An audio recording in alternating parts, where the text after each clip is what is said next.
Have you ever sat down to work, opened your laptop, and then boom, it's 5 p.m. You have no idea where the day went. What was I doing? Did I get anything done? Where did the day go? If this sounds familiar, you might want to try a captain's log. Well, ahoy there! Captains of ships keep a captain's log. And even if you hate water, you too can keep a captain's log. All you have to do is write down the time, what happened, and what's coming next.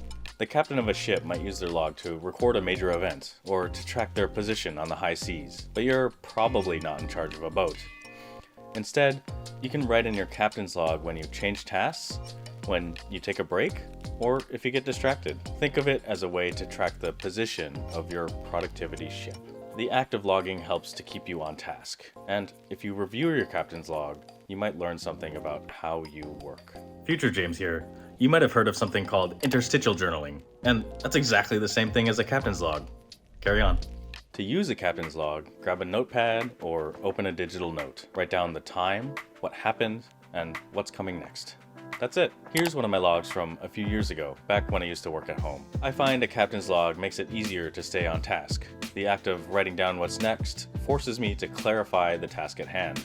And with that clarity, it's easier for me to get into a flow state and get a ton of work done. However, I am not a perfect productivity robot.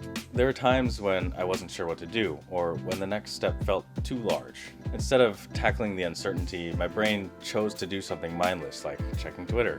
Notice how I got distracted a few times. The log helped me notice the distraction, but if I kept writing the same thing over and over again, I never would have made any progress. Instead, I changed things up. I made the next step as easy as possible to get the ball rolling. If you keep a captain's log for a week or two, you might start to notice some patterns. This is where reviewing your captain's log comes in. When I first used a captain's log every day, I learned some things about my working style that I hadn't noticed before. The first thing that I noticed is that I'm more likely to get distracted in these liminal in-between moments, right between tasks, especially after meetings. The second thing I learned is that distractions occur way more often in the early afternoon. Knowing when you're most likely to get distracted is a really powerful tool. You can be a little more wary during those times or set up mini protocols to help you stay on task. A third thing I learned from my log was that I get a boost of energy in the early evening, like around 7 or 8.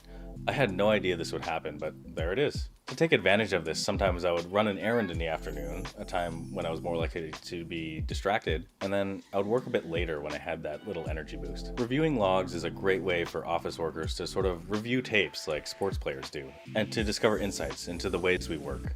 Captain's logs are great, but they're not perfect and they're not for everyone. There's a few common problems that might come up. One is that it can be annoying to keep yet another thing open on your screen. Even with multiple monitors, keeping a digital captain's log takes up valuable real estate. Or if you minimize your log, you're going to have to be moving windows around all day every time you want to write an entry. The second issue is that a log can feel like busy work and it can become kind of tedious.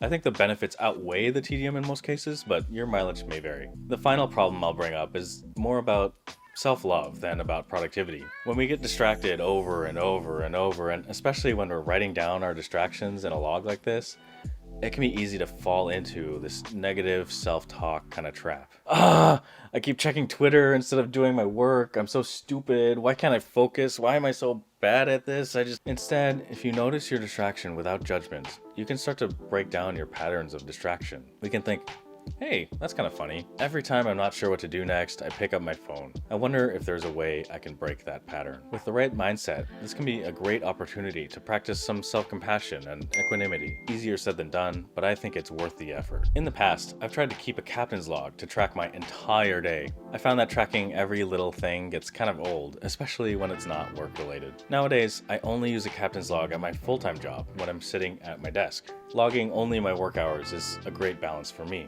You don't have to use a log every day just like I do. You could use it if you're feeling really distracted, or you could just keep it in your back pocket for a day when you really need to get a ton of work done. The captain's log deserves a place in your productivity toolbox. Try it out if you want to run a time audit, find out why you're procrastinating, or if you just want some more awareness during your workday. Try the technique out and give it a spin. It doesn't spin at all. Thanks for watching. If you enjoyed this video, you might enjoy this video. See you next time.